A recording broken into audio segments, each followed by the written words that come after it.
ഇനി ഞാൻ പറഞ്ഞു നമ്മളൊരു അഗ്രികൾച്ചർ ഓഫീസറുടെ വേക്കൻസിയിലേക്കാണ് നമ്മൾ അപേക്ഷിക്കാൻ പോകുന്നത്. ആ ഒരു എക്സാമാണ് നമ്മൾ എഴുതാൻ പോകുന്നത്. അപ്പൊ ആ ഒരു ജോബ് നമ്മൾ കിട്ടിയെന്ന്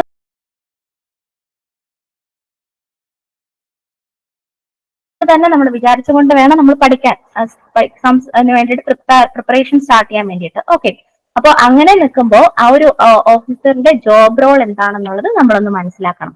അപ്പോ ബി എസ് സി അഗ്രികൾച്ചർ പഠിക്കുന്ന അല്ലെങ്കിൽ ഹോർട്ടിക്കൾച്ചർ പഠിക്കുന്ന എല്ലാവർക്കും അറിയാം, നമ്മൾ ഫാമേഴ്സിനെ സെർവ് ചെയ്യുക എന്നുള്ളതാണ് നമ്മുടെ മെയിൻ ഉദ്ദേശം, അല്ലെ? അപ്പൊ ഒരു കൃഷിഭവനാണ് അതിനുള്ള മെയിൻ ആയിട്ടുള്ള ഒരു സോഴ്സ് എന്ന് പറയുന്നത്. അപ്പൊ അവിടുത്തെ ഹെഡ് ഓഫീസർ ആണ് നമ്മുടെ അഗ്രികൾച്ചർ ഓഫീസർ. അഗ്രികൾച്ചർ ഓഫീസറുടെ മെയിൻ ഡ്യൂട്ടി, റെസ്പോൺസിബിലിറ്റി എന്ന് പറയുന്നത് ആ ഒരു ഇൻസ്റ്റിറ്റ്യൂട്ട്, അതായത് ആ ഒരു കൃഷിഭവൻ എന്ന് പറയുന്ന ആ ഒരു ഓഫീസിന്റെ ഹെഡായിട്ട് ഇരുന്നു കൊണ്ട് പല മൾട്ടി ഫങ്ഷണൽ ഏരിയാസിൽ നമ്മുടെ അഗ്രികൾച്ചർ ഓഫീസറുടെ ജോലിക്ക് പങ്കുണ്ട്. അതായത് ഒരു ഇംപ്ലിമെന്റിംഗ് ഓഫീസറായിട്ട് നമ്മുടെ അഗ്രികൾച്ചർ ഓഫീസറിന് ആക്ട് ചെയ്യേണ്ടി വരും. അതുപോലെ തന്നെ അഡ്മിനിസ്ട്രേറ്ററും ആണ്, അതുപോലെ തന്നെ ഒരു എക്സ്റ്റൻഷൻ ഓഫീസറുമാണ്. ഈ ഇംപ്ലിമെന്റിംഗ് ഓഫീസർ എന്ന് പറയുന്നത് നമ്മുടെ ഡിപ്പാർട്ട്മെന്റ്, അതായത് agriculture development and farmers welfare ഡിപ്പാർട്ട്മെന്റിന്റെ ഫാമേഴ്സിന് വേണ്ടിയിട്ടുള്ള ഒത്തിരി പ്രോജക്ട്സ് ഉണ്ട്. അപ്പൊ അങ്ങനത്തെ പ്രോജക്ട്സിനെ നമ്മുടെ ഏത് കൃഷിഭവനിലാണോ ഈ കൃഷി ഓഫീസർ വർക്ക് ചെയ്യുന്നത് ആ പഞ്ചായത്തിലെ ഫാമേഴ്സിലോട്ട് ഈ പ്രൊജക്ട്സ് എല്ലാം ഇംപ്ലിമെന്റ് ചെയ്യുന്ന ഓഫീസറാണ് അഗ്രികൾച്ചർ കൃഷി ഓഫീസർ എന്ന് പറയുന്നത്. അപ്പോൾ അദ്ദേഹം ഒരു ഇംപ്ലിമെന്റിംഗ് ഓഫീസറാണ്. പിന്നെ അതുപോലെ തന്നെ ആ ഒരു ഓഫീസിന്റെ അഡ്മിനിസ്ട്രേറ്റർ ആണ്. അതുപോലെ തന്നെയാണ് ഒരു എക്സ്റ്റൻഷൻ ഓഫീസറാണ്. അതായത് നമ്മുടെ യൂണിവേഴ്സിറ്റിയുടെ ഡിഫറെന്റ് പുതിയ ടെക്നോളജീസ് ഒക്കെ ഉണ്ടാവുമല്ലോ, കൃഷി റിലേറ്റഡ് അഗ്രികൾച്ചർ റിലേറ്റഡ് ആയിട്ടുള്ള പുതിയ ഒത്തിരി ടെക്നോളജീസ് ഉണ്ടാകും. ആ ടെക്നോളജീസിനെ ഫാമേഴ്സിലേക്ക് എത്തിക്കുന്നത് കൃഷി ഓഫീസറുടെ ഡ്യൂട്ടിയാണ്. സോ കൃഷി ഓഫീസർ എന്ന് പറയുന്നത് ഒരു എക്സ്റ്റൻഷൻ ഓഫീസർ ആയിട്ട് ആക്ട് ചെയ്യേണ്ട ആളാണ്. ഓക്കെ, അപ്പൊ ഇതൊക്കെയാണ് ഒരു കൃഷി. അത് മാത്രമല്ലാതെ fertiliser inspection, fertiliser depot inspection, അങ്ങനെ ഒത്തിരി റോൾസ് കൃഷിഭവനിലെ അഗ്രികൾച്ചർ ഓഫീസറിനുണ്ട്. ഇനി അതുപോലെ തന്നെ കൃഷിഭവനിൽ മാത്രമല്ല, മറ്റ് ഓഫീസേഴ്സ് ആയ സോയിൽ ടെസ്റ്റിംഗ് ലബോറട്ടറി, അവിടെയും അഗ്രികൾച്ചർ ഓഫീസറിന് റോളുണ്ട്. അഗ്രികൾച്ചർ ഓഫീസർ വേക്കൻസീസ് ഉണ്ട്.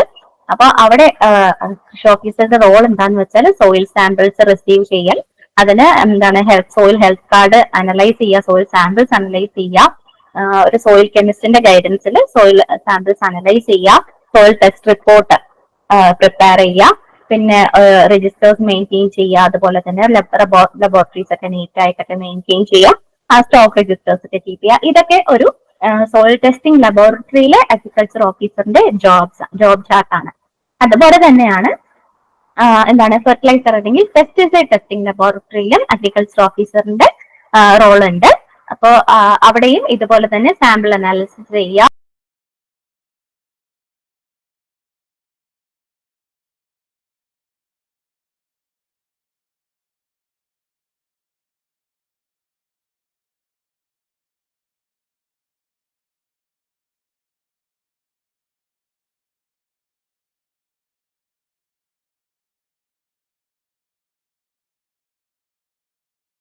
സ്റ്റോക്ക് രജിസ്റ്റേഴ്സ് കീപ്പ് ചെയ്യുക.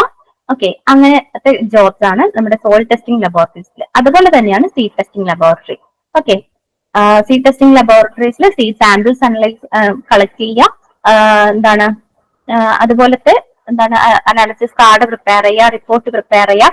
ഇതുപോലെ ഉത്തരവാദിത്തപ്പെട്ട ജോലികളാണ് സീഡ് ടെസ്റ്റിംഗ് ലബോറട്ടറിയിലും ഒരു അഗ്രികൾച്ചർ ഓഫീസർ ചെയ്യേണ്ടത്. ഇനി പറയുന്നത് നമ്മുടെ പ്ലാന്റ് പ്രൊട്ടക്ഷൻ ആ ഒരു ഡിപ്പാർട്ട്മെന്റ്, അതായത് state bio control laboratory, deputy director of അഗ്രികൾച്ചറിന്റെ കീഴിലുള്ള സ്റ്റേറ്റ് ബയോ കൺട്രോൾ ലബോറട്ടറിയിലും അഗ്രികൾച്ചർ ഓഫീസേഴ്സിന്റെ ജോബ് റെസ്പോൺസിബിലിറ്റീസ് ഉണ്ട്. അവിടെ അഗ്രികൾച്ചർ ഓഫീസറാണ് അതിന്റെ സ്റ്റോക്കും സ്റ്റോറും ഒക്കെ മെയിൻലി കീപ്പ് ചെയ്യേണ്ടത്. പിന്നെ അതുപോലെ തന്നെ സെയിൽസ് രജിസ്റ്റർ, പ്രൊഡക്ഷൻ രജിസ്റ്റർ, അങ്ങനെയുള്ള കാര്യങ്ങളൊക്കെ മെയിൻറ്റെയിൻ ചെയ്യേണ്ടത്, ഒരു മന്ത്ലി പ്രോഗ്രസ് റിപ്പോർട്ട് പ്രിപ്പയർ ചെയ്യേണ്ടത്, ഇതെല്ലാം അഗ്രികൾച്ചർ ഓഫീസറാണ്. ഇനി മറ്റൊരു മേഖലയാണ് നമ്മുടെ അഗ്രികൾച്ചർ ഫാമില് അഗ്രികൾച്ചർ ഓഫീസറുടെ ജോലി. അവിടെ ഒരു ഫാം സൂപ്രണ്ടിന്റെ കൺസൾട്ടേഷനിൽ, അതുപോലെ തന്നെ എന്താണ് നമ്മുടെ കൾട്ടിവേറ്റ് ഏരിയ എങ്ങനെയൊക്കെ യൂട്ടിലൈസ് ചെയ്യുന്നു അങ്ങനെയുള്ള കാര്യങ്ങളൊക്കെ ഒരു അഗ്രികൾച്ചർ ഓഫീസറാണ് ശ്രദ്ധിക്കേണ്ടത്.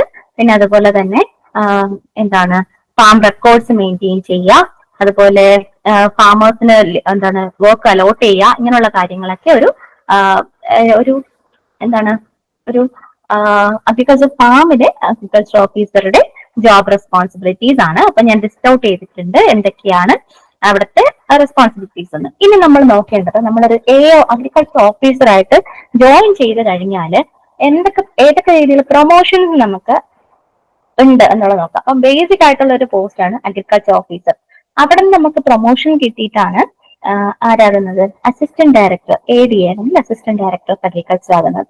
അതിന്റെ മേലിലുള്ള പോസ്റ്റ് ആണ് ഡെപ്യൂട്ടി ഡയറക്ടർ ഉണ്ട്, ജോയിന്റ് ഡയറക്ടർ ആകാം, അഡീഷണൽ ഡയറക്ടർ ആകാം, ഡയറക്ടർ ആകാം. അങ്ങനത്തെ പ്രൊമോഷൻസ് നമുക്ക് ഈ ഒരു പോസ്റ്റിന് പോസിബിൾ ആണ്.